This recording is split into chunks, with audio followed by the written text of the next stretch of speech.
Bom dia, Day Trader. Eu sou Adriano Silva, esse é mais um Morning Call direto ao ponto, onde o objetivo aqui é trazer as principais notícias e informações que impactam o mercado financeiro para que você faça um Day Trade de qualidade e termine o dia com lucro no bolso. Hoje é dia 29 de fevereiro de 2024, um grande dia emblemático e eu vou explicar para vocês no detalhe. Primeiro, você opera dólar? Se você opera dólar, já vai lá na sua plataforma e troca o contrato do dólar, tá? Porque hoje é troca de contrato de dólar, então não opera o contrato errado para você não ter dor de cabeça.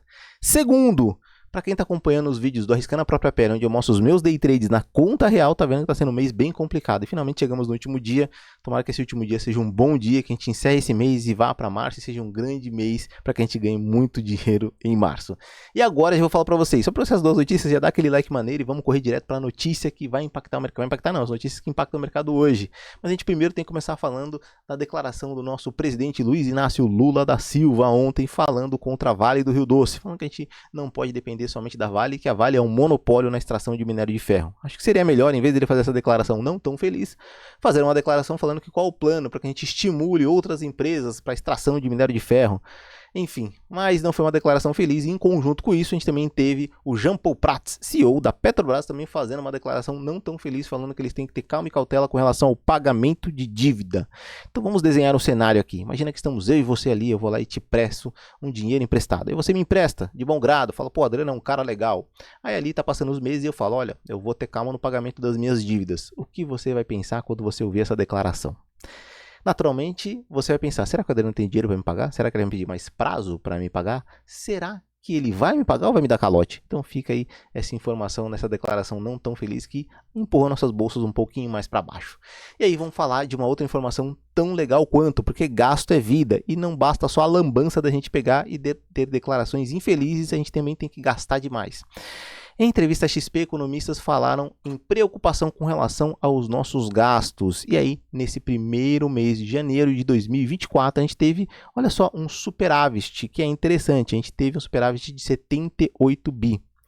Então, pense, se a gente comparar com janeiro de 2023, janeiro de 2023, se eu não me engano, foi de 77 bi, se eu não estou enganado. Então, você pensa, olha, então a gente teve um superávit em janeiro e foi maior do que janeiro de 2023, ano contra ano. Não é uma coisa boa? Mais ou menos, porque se você descontar a inflação, a gente, na verdade, teve um crescimento menor de 3,14% do que janeiro de 2023. Isso já é um sinal ruim, mostra que estamos gastando, não estamos recolhendo, não estamos pagando as nossas dívidas, estamos aumentando os nossos impostos, e foi exatamente isso que os economistas falaram, tá?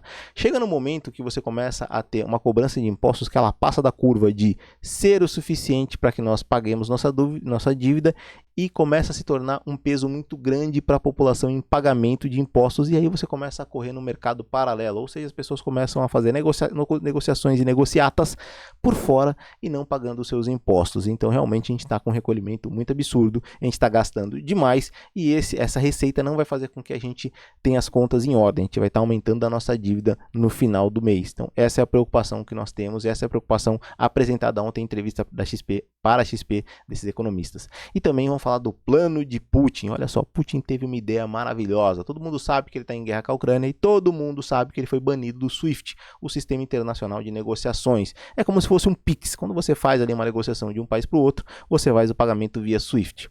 E aí ele traçou um plano e apresentou com relação à negociação dentro dos BRICS, num sistema paralelo ao SWIFT, e diz que esse sistema já está rodando nas negociações que ele tem com a China. Então, cerca de 95% das negociações não são feitas em dólar com a China, são feitas em moeda local, ien e a moeda da Rússia, que agora não me vem o nome na cabeça. Então, é muito importante essa visão dele, e ele está dizendo que é bom para fortalecer os BRICS. Se esse discurso vai pegar, se isso vai para frente, não sei, mas na minha humilde opinião, dado a complexidade econômica e o estabelecimento do dólar como moeda de negociação, é muito difícil uma migração dessa acontecer rápido. Isso pode acontecer aos poucos, mas é muito difícil. Então a gente vai ver os desdobramentos dessa notícia. E agora vamos direto para o calendário econômico, entender quais são os principais horários que impactam a nossa bolsa de valores aqui. Então vamos começar aqui. Logo de manhã, às 9 horas da manhã, a gente tem a taxa de desemprego aqui no Brasil. Então logo na abertura do mercado futuro. Às 10 horas da manhã a gente tem o IPC alemão, que é igual ao nosso IPCA 15, e também às 10h30 nós temos o núcleo de preços dos Estados Unidos, o PCE. Então isso movimenta bastante as nossas bolsas. Temos duas notícias muito próximas e muito impactantes. Depois disso a gente não tem nada muito mais impactante, tem só às 6h30 já fechou a Bolsa de Valores aqui no Brasil. Então é importante a gente notar que às 9 horas abre o mercado à vista, já tem notícia aqui brasileira, notícia local. E às 11h30 abre a NYSE, que é o mercado americano. Então a gente pensa, 9 horas mercado futuro, 10 horas mercado à vista, 11h30 NYSE, só que entre as 10 horas e 11h30 a gente tem exatamente às 10 IPC americano. E às 10h30 a gente tem o núcleo de índice de preço, PCE, nos Estados Unidos. Então IPC alemão e IPCE nos Estados Unidos, que é a mesma coisa, só que para países diferentes. Vai movimentar bastante as nossas bolsas aqui. Cuidado de manhã, vai ser uma manhã bem agitada. E agora vamos para a cotação dos principais indicadores e bolsas mundo afora, começar lá pela Ásia, que fechou praticamente mista. Estados Unidos, Europa nesse momento opera praticamente levemente todo em alta, Estados Unidos também opera em baixa, mas também numa leve queda. Falando das principais cotações, nossa EWZ bolsa dolarizada fechou numa queda de menos 2,14%, queda bruta lá. O barril Brent de petróleo cotado numa alta de 0,16%, minério de ferro numa queda de 6,61%, uma queda maior ainda do que já estava acontecendo, isso dado as empresas chinesas que estão tendo problema de crédito e solvência lá. Inclusive teve uma empresa chinesa que fechou ontem, uma empresa de construção civil. Isso mostra que eles estão tendo problemas na sua indústria mobiliária, coisa que eu já venho citando aqui há algum tempo. Foi uma queda muito forte aqui do minério de ferro. Vamos ficar atentos, pode ajudar a derrubar nossas bolsas hoje, apesar do PCE. O DXY, que é o índice do dólar, numa queda de 0,14%. O VIX, que é o índice da volatilidade do SP500, numa alta de 1,66%. E as bitcoins cotadas a $62.701. Se alguns dias atrás a gente estava vendo a Nvidia sendo a queridinha da galera, a grande das grandes apostas para se ganhar dinheiro, agora chegou as bitcoins. E eu vou dar um recado para vocês muito importante. Falei quando as bitcoins estavam a $19 mil que elas iriam num alvo de $64 mil. E pasmem, ela está bem pertinho agora, né?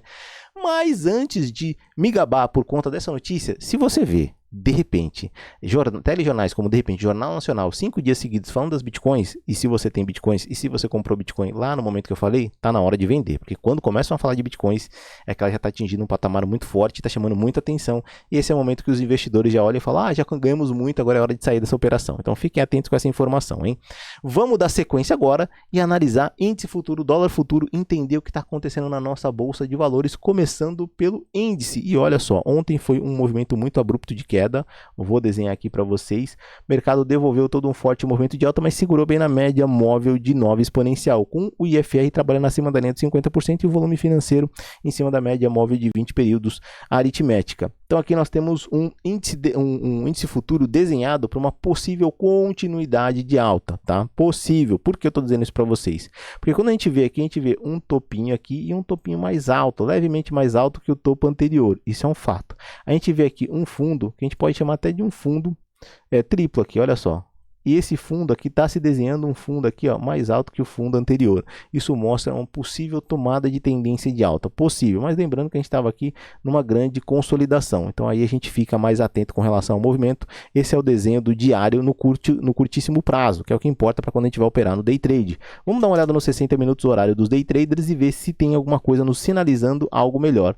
Eu diria para vocês que se a gente vê um movimento possível de alta no índice, nos 60 minutos a gente vê um movimento de queda. E olha só, ele quebrou toda essa sequência de movimento de queda, devolveu o movimento de alta que a gente teve no dia anterior, que foi um forte movimento de alta, e nessa devolução de movimento ele até segurou, porque ele caiu demais. E óbvio, aqui ele vai fazer um pullback e voltar para as médias móveis, para a média móvel de 9 exponencial. Se ele vai dar sequência na alta ou não, eu já não sei. Também depende do PCE. Se vir notícia boa, forte, provavelmente ele dá uma pancada de alta. Mas também complicado de se operar nessa região de novo. Temos mais um dia ruim em fevereiro, porque a gente está em trap zone. Trap zone é quando você está entre a média móvel de 20 aritmética, que é essa média que eu estou apontando aqui para vocês, e a média móvel de 9 exponencial. E aqui a gente tem uma distância de 1.500 pontos, como eu estou demonstrando aqui para vocês na tela, no índice. Então, pensando, para onde vai o índice? O índice está lateral. Como tem muita notícia impactante de manhã, toma cuidado. Amanhã não vai ser muito fácil aqui para o nosso índice futuro. Vamos para o dólar, tá? E o dólar no diário está fazendo um movimento também tão maluco quanto o índice. A gente ontem viu o dólar fazendo um movimento de alta dentro desse candle vermelho de queda. Então a gente está aqui de novo ainda dentro daquela zona de consolidação que aconteceu em novembro de 2023.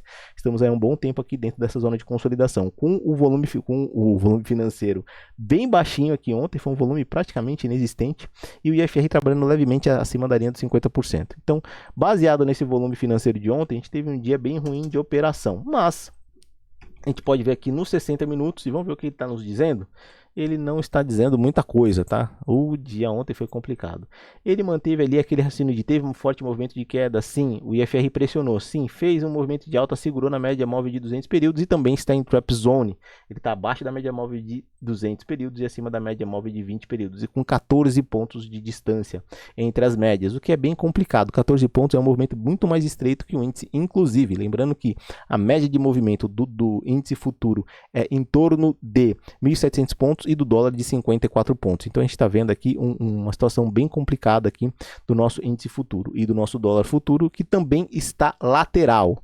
Lembrando que nós temos muita notícia de manhã e assim como o dólar, o índice está difícil, então eu vou falar para vocês, cuidado e cautela hoje, porque é um dia bem complicado, dia de troca de contrato, dia de notícias, dia que os dois mercados estão consolidados, está dando muita quebra de correlação com o SP500, então não está muito fácil de se operar.